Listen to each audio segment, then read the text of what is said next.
Dr. Sami, you're an expert in environmental law and regulation. What is the best regulatory model that can achieve effective protection for Kuwait's environment? What enforcement strategies do you recommend to be implementing in Kuwait?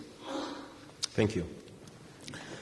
The best environmental approach to establish environmental regulations must be understood within the context of the current regulatory system. In Kuwait today, the way we implement the law is by following Decision 210/2000, which includes several articles for the, adopting some kind of a deterrence approach on the regulated community, being the community that includes the sources of pollution. Now, to get into a good regulatory system here in Kuwait, we have to understand that today Kuwait is in a dilemma of implementing environmental regulations. Why? Because we don't have environmental regulations. Environmental regulations are requirements from the regulated community to follow certain behaviors to accomplish environmental protection. And we hear from our colleagues here that there are companies that are way advanced in adopting environmental management systems where they want to follow corporate sustainability, they want to be responsible before the society, whereas a government entity responsible for implementing environmental laws are not up to this level. The best way is to integrate between the two efforts. Use the term environmental management. That's why in Kuwait today we wanted to establish what we call the Kuwait Integrated Environmental Management Systems. But in terms of integration between the efforts of the regulated community and the regulators, where they come together and reach a mutual understanding that we have to achieve a goal. A goal is protection of the environment. So we already started this, and UNDP is actually supporting now a project. They are sponsoring a project called the KIMES, which is responsible for implementing the air quality regulations in the South. Why did we concentrate on the South? Because it's a problem, that appeared to the surface. It became a political problem that needs urgent, immediate solutions. The approach is to establish partnerships. And we already accomplished establishing this partnership between Kuwait EPA and the Kuwait Oil Company. Now that raised a lot of concern by the parliament, which said, well, this is a regulator, EPA, and a regulated community, KOC. How can you put them together? And this is going to achieve or going to lead to a conflict of interest. But I know this is a very good subject to talk about. This is going to lead to a conflict of interest. And the Parliament already released a report, and there was parliamentary questions, for the responsible minister. Why did EPA sign with KOC? Well, if KOC has a management system where they have requirements, why not work with Kuwait EPA to establish requirements that would benefit the entire country? At the end of the day, you want to achieve a goal of protecting the environment. So, going back to your question, what is the best methodology to establish regulations here in Kuwait is to actually integrate between the two efforts of the regulated community and the regulators, set goals through partnerships according to a very clear strategy. And this is what we started working on during the time of Dr. Jassim Chara, when he invited me to come, the first time, invited me to come to Kuwait EPA to put that strategic action plan based upon which we put a regulatory management system that integrates between the two efforts. What's the best enforcement strategy? When you establish this integration between the regulators and the regulated community, it is a requirement from the regulated community to monitor their compliance by producing reports and keeping records.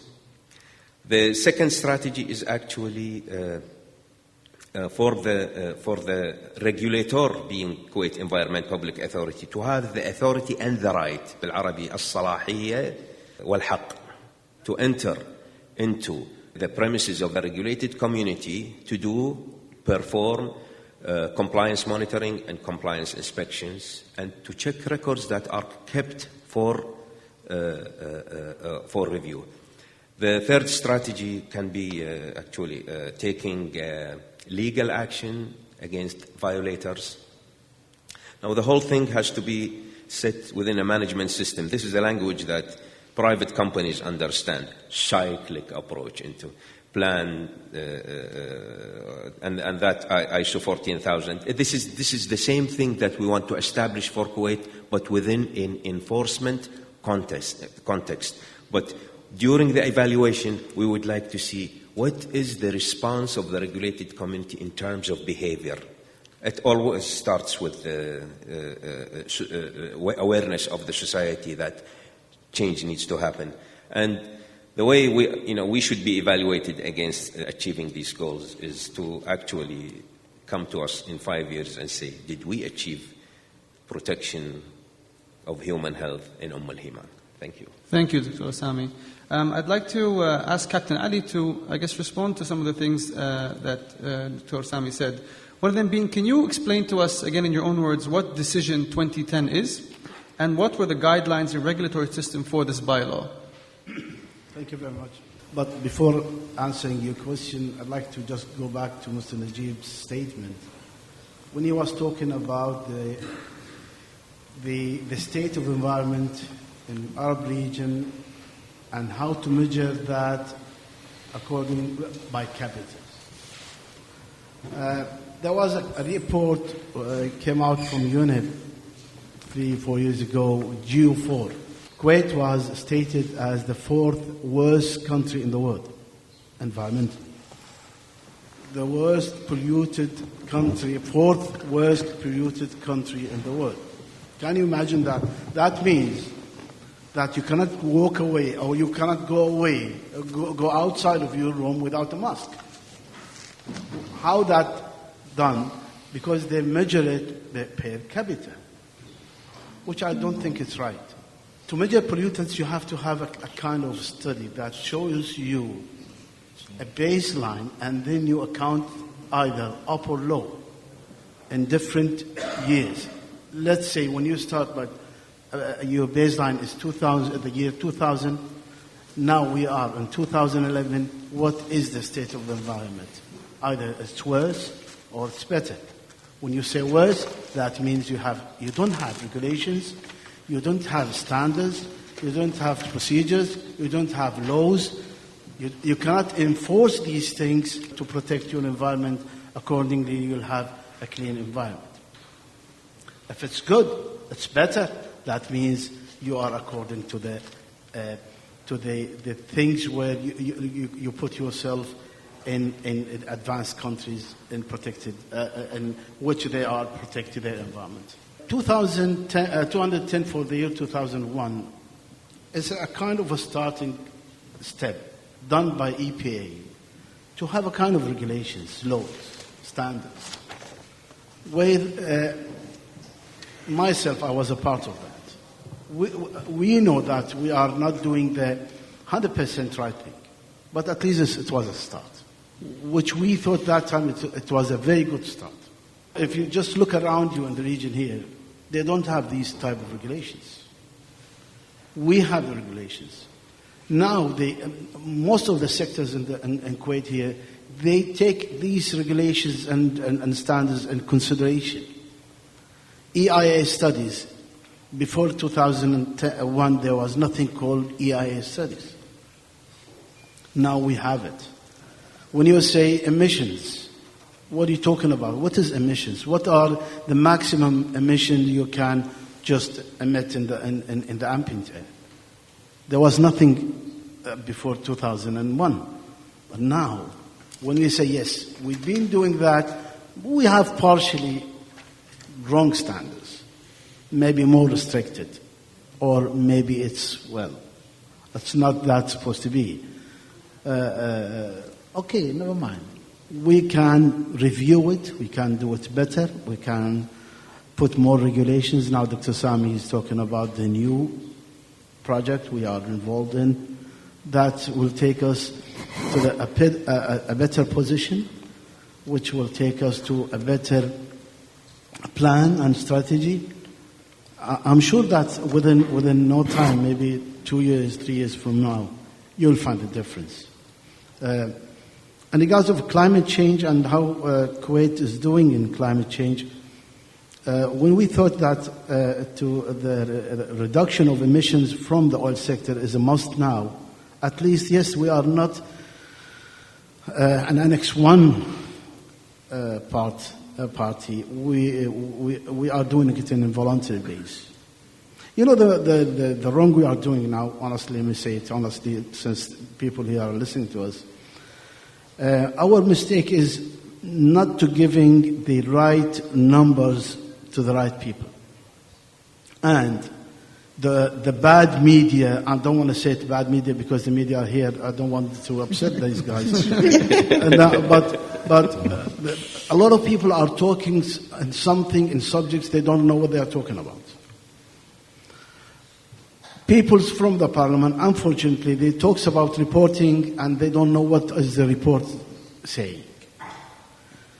The specialists who are specialists in this field are not talking.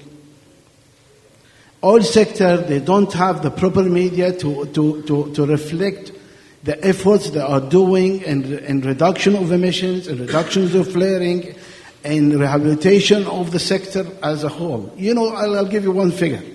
You know that Kuwait has spent more than 12 billion Kuwaiti dinars. I'm talking about Kuwaiti dinars. 12 billion Kuwaiti dinars to rehabilitate the oil sector. Who knows about this figure? Nobody knows except the people who work in the oil sector. And not everybody in there. Do you know that we reduced the flaring from 4.7 from Borgan to 1.2 now? Who knows about it? Do you know that we in EPA, we closed certain number of industry because of bad behavior they have done? And according to that, they are what do you call it? They are doing good now. Let me say it in this way, because do you know that EPA have pushing very hard towards a lot of efforts to help the industry here in Kuwait to at least to behave environmentally. So all these things has to be in the media. Unfortunately, we are very bad in the media. We are very bad in awareness. I'm saying it truly because these things we have to face. KOC, you know, I think Dr. Sami was just, he talks one experience with KOC. How we thought of having a kind of partnership, a good relationship with the oil sector, and how the other people are thinking. How come KOC paying you that much of money just to helping EPA to regulate, to do more studies, to put more efforts in the way of protection of the environment, and how the others are thinking that KOC are paying us money to do like this. Close one eye and close your mouth, which is totally wrong.